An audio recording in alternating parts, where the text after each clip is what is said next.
Lab Week 3, and really what I'm going to try to do is set you up for success in your homework. This is going to be homework number 3, and it's going to be due in about 2 weeks. I'll give you the exact dates when I send out the assignment. But what I want you to do is write a program in MATLAB and MathCAD that takes two vectors of an arbitrary size that calculates the dot product. Or second problem is write a MATLAB and MathCAD program to multiply two matrices. If possible, your program should work for arbitrarily sized matrix or matrices. And your program should tell the user if the inner dimensions don't agree. Number 3, write a program in MATLAB to perform Gauss elimination, not naive Gauss, for a system of linear equations. And of course the system is AX equals B. And you're going to do elimination and back substitution. So first, to make it not naive, you should check that the first coefficient of the first row is not 0. And that's your pivot coefficient. If it is, you should swap the rows. And you should do that for each subsequent step. Okay, the first step in Gauss elimination is forward elimination. First row, first coefficient, you use that to get rid of the second row, first coefficient, and third row, first coefficients. Okay, and then the second step is backward substitution. So once you've solved the matrix, you should be able to create an algebraic expression with the rows and the columns that is the solution of your x. So if you have ax equals b, and you can test that by taking the inverse or whatever and make sure that you have the right thing. As a bonus point, you're going to write a program that calculates the solution of a system of linear equations for an arbitrarily sized matrix using Kramer's rule in either MathCAD or MATLAB. And that is for an arbitrarily sized matrix. What we're going to do today is try to get some of the basic elements for that, and that's really, add two arrays of an arbitrary size, add two matrices of an arbitrary size, swapping rows, and multiplying rows by a scalar. So these are some of the building blocks that you're going to use in the homework, and so we're going to do that. I sent you a link of where you could download and install MathCAD Prime 3.1, I think. And after you do that, there's a link that can actually allow you to install MathCAD 15. And so I've done that. I paid the $35. And so now I have this on another PC. Okay. We also have Octave, which we're going to use today. And the commands are almost identical as those in MATLAB. If I'm aware of a difference in the commands, I'll tell you. If not, then or if there is a difference that I'm not aware of, then you just go ahead and tell me. Okay, so the first thing we want to do is just see if we can add two arrays. Okay, and really what we're trying to do is get the mechanics down. Now remember, the first thing we want to do is do CLC. That clears all the stuff that's down here.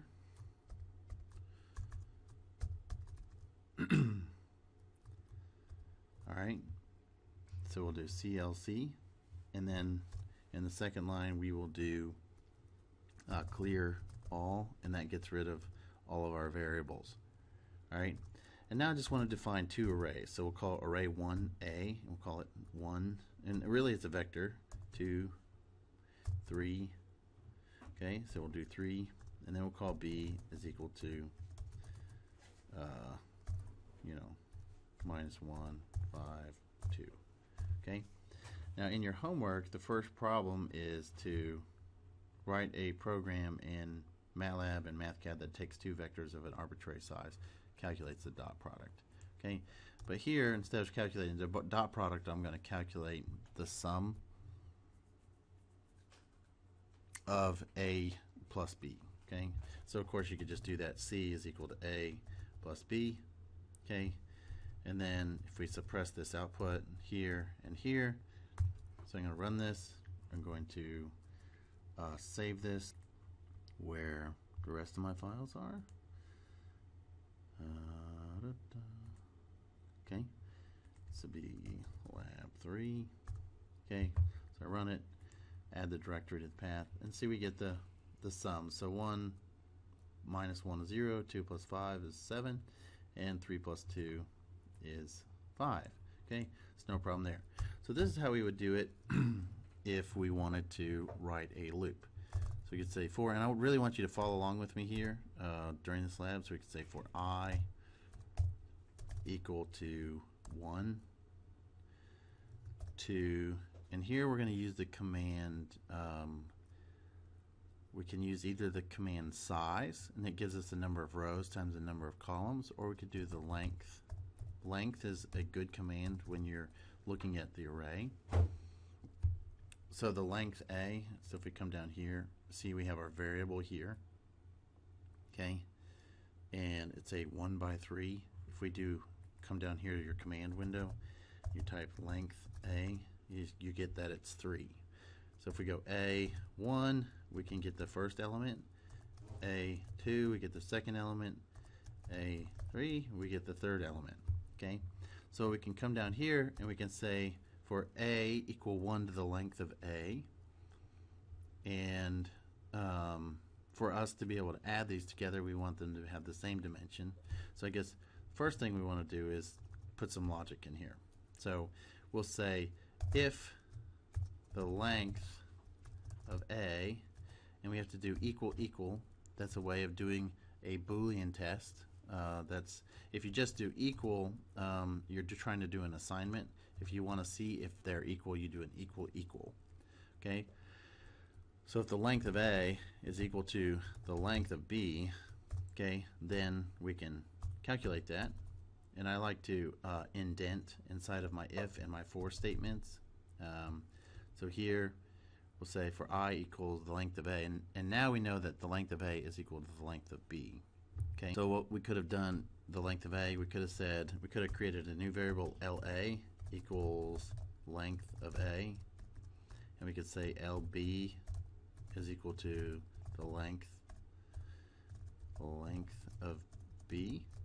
Okay, and instead of length A and length B here, we could do, you know, LA is equal to LB. Okay, so there's any number of ways to do that. Okay, so and then we say if it's the length of A is equal to the length equal to the length of B, then for each one equal from I equal to the length of A, okay, or the length of B. Then we're going to come down here and we're going to say Ci, okay, so that means we have a C variable, and we're going to calculate the sum of AI plus BI and put it inside of CI. And here I'm going to suppress the output. I'm going to type end, and this end goes with this for, and it wraps up that little loop. Okay, now I have this if statement I have to deal with. And now if this is true, do this, and then I have to say else, and I'm going to say display, or disp, I think is the command, say vectors are not the same size. And then we have to end, oh sorry, I need to close my quote. So anytime you're creating a quote in a display, you have to have open parentheses and close parentheses. I have that, and then I need to end my if statement, my conditionals. Okay, so let's go through this real quick. We basically have two arrays. We have an A array and a B array, and we want to calculate the product. And here I have C. Okay, so let me make this C answers. So I make this C underscore answer. And then I have this new variable Ci, okay, that I want to put AI plus BI. So I'm just adding these two vectors, and hopefully I'll get 0, 7, 5. If we have any errors, we'll deal with them as we go. And like I said before, in programming, you just try to get some stuff done. And I'm going to run this, and we get our C answer. And we've suppressed our output. Okay, so the reason we only get C answer is that's this right here, this line that we're seeing, and then down here we have LA and LB. Okay, LA and LB are these, they're not suppressed, so I can suppress those, and then I can run it again, and then all I have is my C answer. And I want to compare that to my C variable, so what I can do down here is I can put if this is true, okay, then after I'm done calculating them all, then just display C. Okay, so because this is in a program, after we get out of this loop, it's going to just run, it's going to evaluate C and then write it out to the command line so we can run it again. And we see that we have two answers. We have C answer and then we have C, and they agree so that we did indeed write these properly. Okay, so I want you to do this, and of course if we change this size, made this 4 and made that other one, then we can see if we get into our second statement here.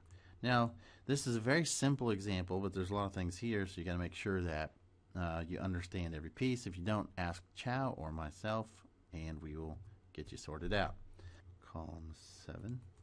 So here we tried to add these, so we get an error. Okay, and so instead what we should do is, when we have, the reason we have this error is because here we're trying to add two things that don't have the same dimensions. Okay, when we come down here, okay, we test if they're the same dimensions, and then if they're not the same dimensions, then we display the error. But up here we're not actually testing to see if they're the same dimensions, so we get an error. So the way to correct that is to take this C answer, and we're going to come and put it down underneath our C, okay, so that it will still calculate A plus B, but because it's inside of this if statement, okay, we're only going to get this answer if they are the same length. Okay, so hopefully that's clear to everybody. So I can come down here and hit function F5 again, and here we get our desired display that says, hey, the vectors are not the same size. You could say one way to disable code is for you to do an if statement, and here we can say if 0, which means if this is true, and we put a 0 here, which means it's never true, and then we can come down here and put an end. Okay, and and then what that means is we can run this and it won't do anything. It'll never get into this code. Alright, so if we have if 1, that means if this is true, do everything down here all the way to this end statement. It didn't work. Sometimes you can tab things together. Okay, so I highlight it and I hit tab. So this if statement is related to this end statement. So this basically says if this is true, then do whatever's inside, end. Okay, so I can make this true by saying if 1. I can make it false by saying if 0. So nothing happens here. Okay, so it's a way for me to disable that code. Alright, now let's say I want to multiply two matrices, and I'm going to call them capital A is equal to 1, 2, I'm sorry, not multiply, add two matrices, 1, 2, 1, okay, 3, say minus 3, 1, 2, and we're going to say minus 7, 4, 1. Okay, so that's my first matrix, and I'm going to suppress the output by putting a semicolon at the end. I have a second matrix B, and it's going to be, 2. You can either put a space or a comma to separate them. I like to put a space. 2, 1, minus 1, or say 2, 1, 5. Then 3, 2, 2, and then 8, 1, minus 3. Alright. Alright. Now we can say, now we want to multiply, now we want to add these two. Okay. So now we have rows and columns that we have to deal with. Okay. So when we had our vector, we just said, oh, our vector is fine. But here we want to make sure that the size is the same. So let's say size A is equal to the size of A, and we'll say SZB for size B is equal to the size of B. Then we'll say if the size of A is equal to the size of B, then we can get the, we can add them up. Okay, we want to put an end here. Okay, so if that's true, then we can do stuff here in the middle. And what we want to do is we want to take the product, take the sum of A plus B, and we want to put them in another matrix, and I'm going to call it C. Okay, capital C. But in this time, instead of having just CI like we had before, we really need a CI and a CI, comma J. Okay, so we need to get the rows and columns of C right. Okay, and so what we could do is say is if that's true, then we could say for I equal 1 to the number of rows of A. So first we're going to say for this is going to be our row. Okay, so I is going to be the number of rows in A, and we need to close that parentheses. Okay, and that will increment I is going to go from 1 to the number of rows, which is what we want. The rows are going to be the same for A and C, and then we can close this loop here. You can do Shift Tab. That doesn't work. Okay. All right, and then actually we need to get our columns too. Okay, so since these matrices have to be the same size, and we tested that their size is equal, then we can actually use the size of the rows in B too. So we can say for J equal to 1 to the number of columns, and I think it's calls in MATLAB, C-O-L or C-O-L-N-S, I don't know, of B.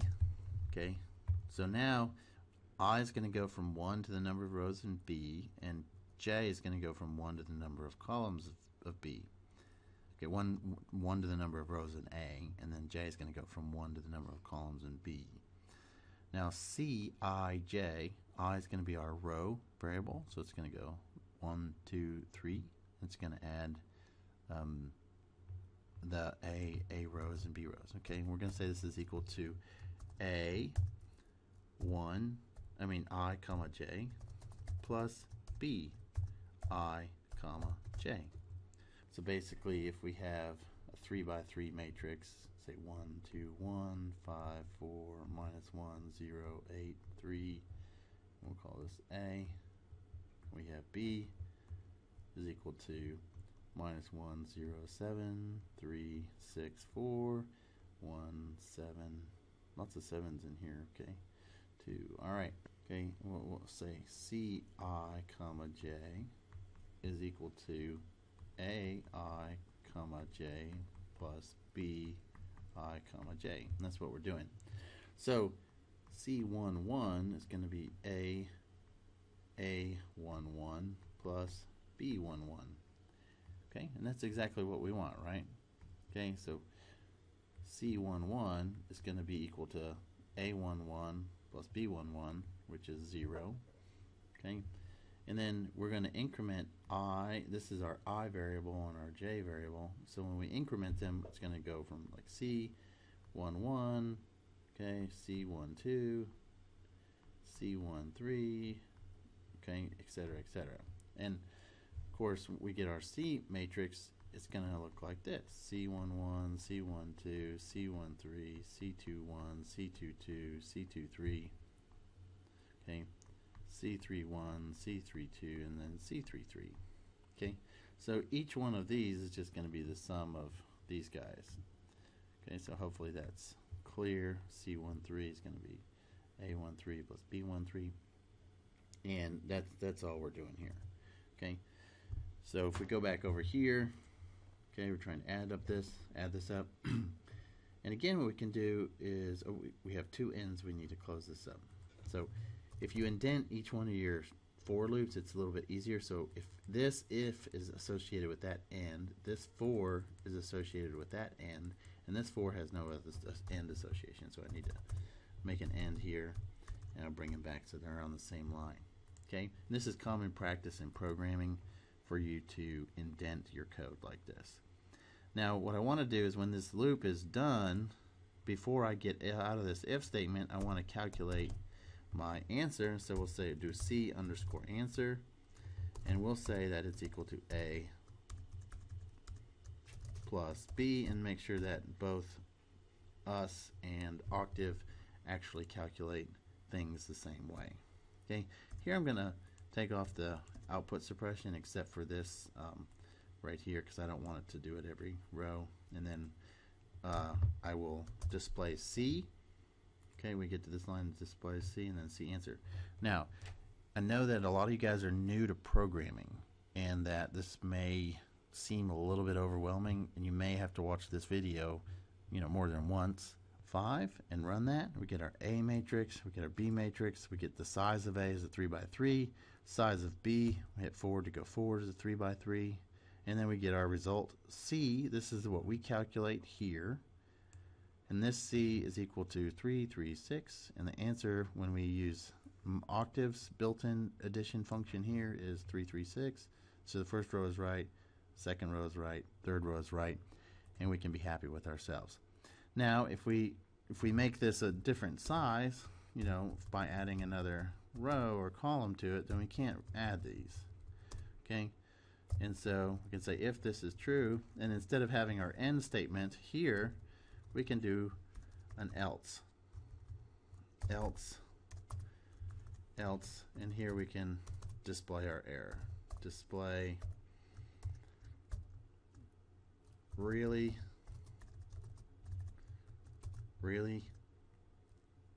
Can you really add matrices that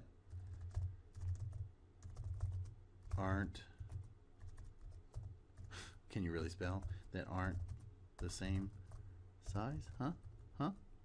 Alright. Really? So now we run this. What happens? Oops. Save it. Run it. Come down here. Forward. Okay, really? Can you really add matrices that aren't the same size? So here we get into our error, and everything works. Alright? So that is a little bit about how we do for loops and how we access elements of our arrays and matrices to do that, and how we use commands like the rows, number of rows, or the number of columns, how we use the size command to find out how big things are. Now, on a side note, say here if I wanted to do size of A, okay, and I get a 3 by 3, what I can actually do is I can take the first value out of there. So I can say answer, so I can say number of rows of A, oops, I need to put an underscore, or just capitalize, number of rows of A, okay, is equal to the answer, the first answer. Okay, so what I'm doing is if I want to get the number of rows of A, I can snag the first value out of this answer, and I hit A and it'll tell me 3. Okay, if I want to do this again and say the number of, say, columns, if I want to say the number of columns, now this is just like this command window is just like this window as far as the commands that we can enter. This just saves our work, so if we make a mistake we don't have to come down here and type everything in here again. So over here, this would be the second value of the answer, 2, okay, so it would be 4. So now we have 2 more variables up here. This is the number of columns of A and the number of rows of A's, and we see this is a 4 by 3, okay. So number of rows of A is 3. Here the number of rows of A is 3. Number of columns is 4.